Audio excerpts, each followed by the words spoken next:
School has rented room to its new arrival in town, who's a reformed druggie, recovering socialist, and struggling theater artist. You wake up to the cackle of 1,000 children in white shirts. It's a bit like living in the middle of a poultry farm. You can't really get out of your room till the kids go home, but after school and on the weekends, you're king of the establishment. The basketball hoops are yours, and so is the headmaster's office. You do the rounds of Sabzi Mandi at night, not really looking for vegetables. People come from all over Pakistan, and you get to sample the diverse gifts they bring and share generously. Your new friends in the neighborhood are embarking on their political careers. One stops by to ask if he can borrow a churidar pajama, as he has to report for duty at 9:00. People's Party boys tell you that the only way to get the People's Party leader to accept their demands is to wield a US flag and a matchbox, preferably when cameras are around. Which hasn't changed still, I think. After school hours, the school sometimes turns into a gambling den, a drug lab, and a rendezvous point for friends of friends for a bit of random love. You come back from work and count 5 used condoms strewn around the place. You feel melancholic. A friend arrives from one of the backward districts of Punjab and brings with him a stereo so huge that all of you can't fit in the same room. Empress Market ke Badshah. You think you are on the top of the world because you find a flat on the top floor of an 8-story building that overlooks Karachi Grammar School. You hire a maid who some days has to make 25 chapatis because it seems all the drifters from the Punjab's backwaters have congregated here. Sometimes there is nothing to go with the chapatis except yogurt. You go to work where your office tea boy is a 55-year-old who lives with 18 cats in a tiny shack.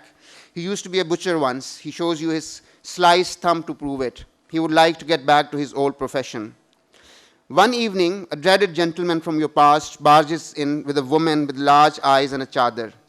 His claim to fame is that he has slept with 263 women. He keeps a diary. He has shown you the diary.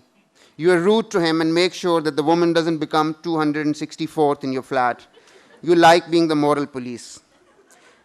You come back very late from work one night, and Empress Market Square is resounding with the beat of drums and dozens of Pathans in a circle doing their dance. You've seen that Kathak dance on TV. The circle parts for you and you join in. They all think you're queer. Meanwhile, your tentative housemate's tentative girlfriend threatens to throw herself out of the window. The place is clearly way above your budget. Kashmir Road ke Mehman. It's called Azadi Maut. You live as a paying guest at a famous poet's rambling mansion on Kashmir Road. Your head spins as you enter your room. The room is circular. The bathroom looks like an igloo from the outside. Your life turns into a bizarre set of events. You adopt a street puppy who is kidnapped. You rescue it and then abandon it. You start meeting boys from Nata Khan Goat who run a theater group. It seems the goat is populated by theater enthusiasts.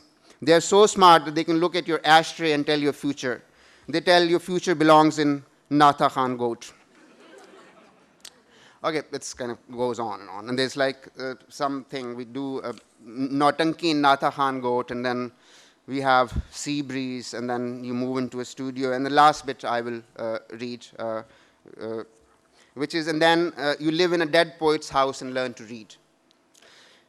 The life lesson that you will learn in this damp Zamsama apartment, you will learn from a prostitute. But before that, you discover a world of wonder.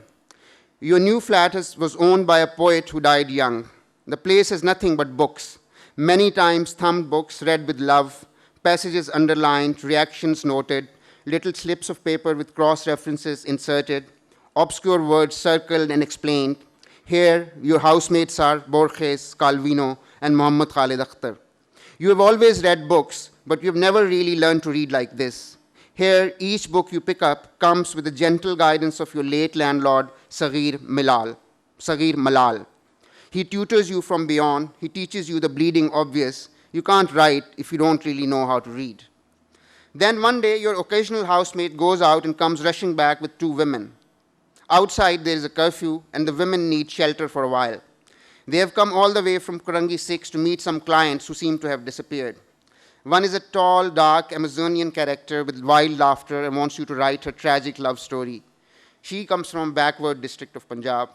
The other one is short and confident and wants to make a few phone calls to try and make contact with other potential clients. Aren't you scared of roaming around in the middle of the curfew? So far away from home, I ask.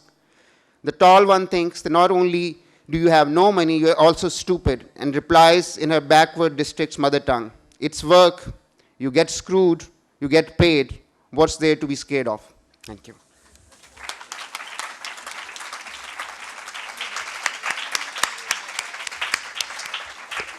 Thank you so much for reading. So in our remaining time, I've been instructed to go till 5:15, just so everyone knows what we're doing. I'd love to open up the discussion to the audience. So I think hopefully we have a microphone floating around, and I see a hand going up over here. The gentleman in the white. Thank you. Thank you for the brilliant piece of reading. I had a quick question. So a lot of your work, I mean, Exploding Mangoes was much earlier, but I recently read Button Bhatti. It reads really spontaneously, that entire description of, from the gunshot till the end. Do you also write it that spontaneously? Is the thought process also that spontaneous? No, I wish. No, that's like what you probably see is the 20th draft or something. Yeah, I know, I wish. It kind of goes through lots of kind of scribbles and lots of writing, overwriting. No. Sometimes, if you're really lucky, you might get a paragraph which kind of works like right from the word go, but a lot of it is just like, sort of, yeah, basically a lot of work, yeah.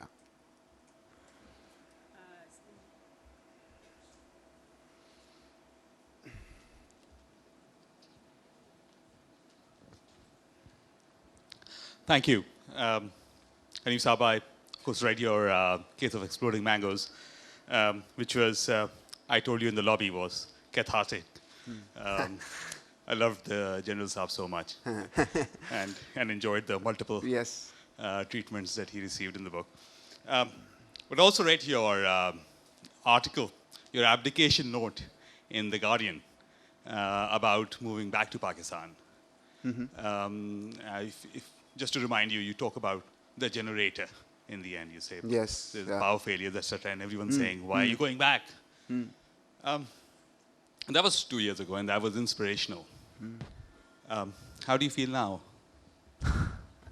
A bit tired, but otherwise okay. I mean, we're fine. We're kind of, we complained all the time, but we're probably some of the most privileged people in this country. Sometimes we should just shut up and get on with and try and do like, sort of what we do. Yeah. In that same piece, I was interested that you wrote about your son's own conflict about leaving the UK and moving back to Karachi, and I wondered if you could tell us a little bit about how he feels about being from two places, or if he feels that he's from two places. He loves it. I mean, he's he says that now. I've kind of, jokingly asked him, would you like to go back and live in London? He says, no way, because, I mean, teenagers love a country which has no rules. That's what he says. Like, why would I want to live in London? And his kind of,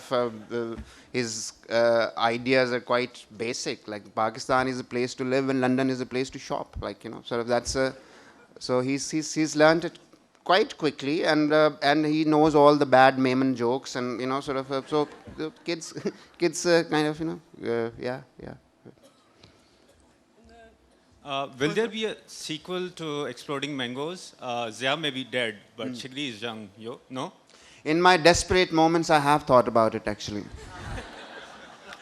No, I have, seriously, because I told myself exactly the same thing. How does the book end? Shigri actually walks away, doesn't he? So, yes, yeah, that's my pension plan.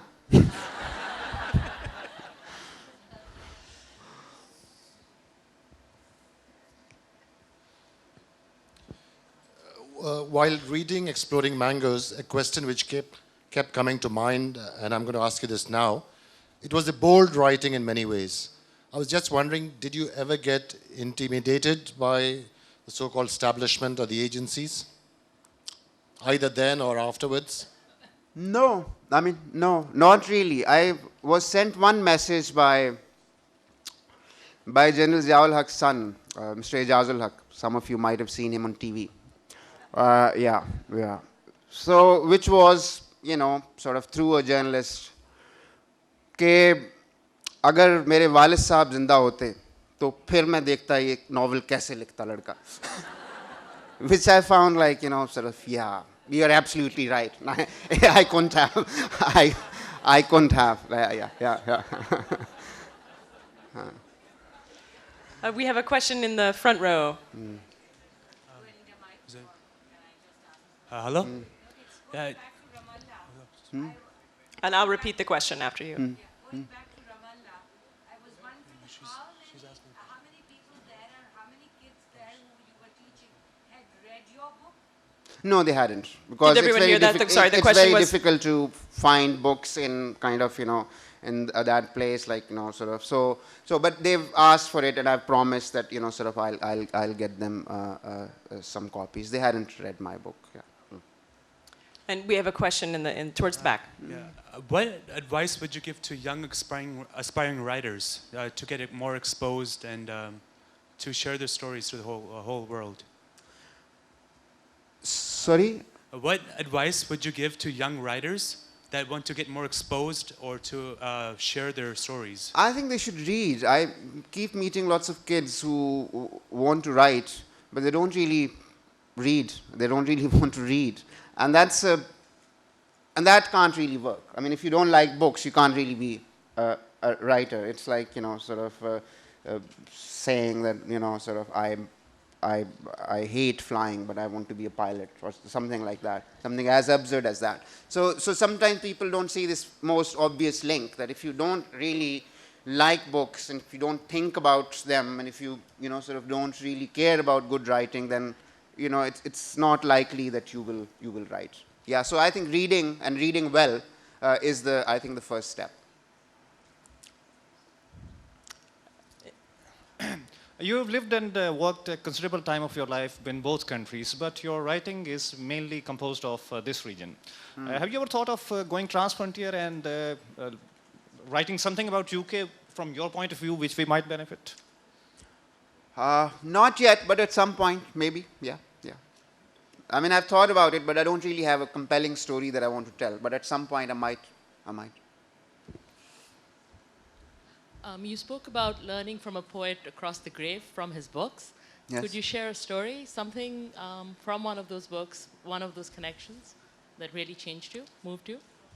No, it's very rare. I don't know people who kind of rent apartments, and then you suddenly rent a place, and you've already lived in 6, 7 places, and you just walk into a place, and this poet has just died, and this flat has all his books, and his family is not interested in books.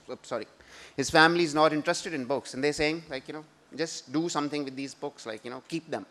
And then you start reading them, and you read writers that you never read before. Borges, I didn't even know who Borges was. So I pick up a book because I like the cover. It was like brilliant, like, sort of from 40s or somewhere. And then you open it and you say, my God, who's this guy? I want to kind of, sort of read more and more and more of this. And then he had, late Saghir Malal, he had this lovely habit that, sort of, sometimes we read, and English not being our first language, or sometimes there are like these obscure words or Spanish words that writers use. And we kind of sometimes we're lazy, we won't have the dictionary, but he'd kind of underline them and kind of write the meaning in the margin. So that kind of, is a big help for somebody lazy like me, sort of. So. I have a question, which is there anything you can tell us about your forthcoming novel as you head into the revision process? Yeah, I think it's called, I can tell you the title, and then, sort of, it's called Our Lady of Alice Bhatti, and it's a love story, there's also a marriage in it. So There's a marriage. Yeah. I think, that's, Thank you. There's a question here. Yeah, actually I was prompting my younger niece and daughter to ask this because they stayed back for your session. Can you reminisce a little bit more? Last year you spoke more on your first supremely brilliant and popular novel, a little bit more on that process, number one. And has it been taken for translation at all or anywhere? Yeah, it's been translated in some bizarre places, Bosnian and Serbian, and it's been translated into, yeah, quite, I think, 19 languages. And a friend of mine is trying to translate, a friend has promised to translate it into Urdu, and another one is doing a Sindhi translation. Yeah, so which is great. I mean, it's like one of those sort of silly joys of life to see your book in a language that you can't read. It's like, you know, so yeah, it has been translated. Mm. And I think the audience member was asking if you could talk a little bit more about the process of your first books. And I'll just ask you, you have written about how a punishment you received at the Air Force Academy led to your being confined indoors, and you discovered the school library, which turned out to be a fortuitous punishment, as we can see. Your book's been compared to the legendary thriller Catch-22, among other novels. And I wondered if you were conscious of this influence or of the genre of the spy thriller. Was that something you were aware of? Like Catch-22 was like my bedside reading for, I don't know, 10 years. I must have read it 22 times. Yeah. Yeah, I used to be able to quote like passages from it. It was like one of those kind of, you know, written for you type books. You are in Air Force and somebody's written a crazy book, craziest book ever written about the Air Force. And the guy used to be in the Air Force. And I remember this remarkable quote from him, because his later novels are not as famous. And somebody asked him, like, why haven't you written another Catch-22? And he said, who has? So I think, reviewers are either desperate or generous when they make these comparisons. But yeah, I'm sort of flattered, like, you know, sort of that. But yeah, it must have. If you read something so many times, remember it, I'm sure it kind of, you know, sort of seeps into whatever you're trying to do, yeah. Were there any other books or cultural influences that you drew on when you were writing Mangoes? Yeah, I was just talking to a young man who's doing his PhD in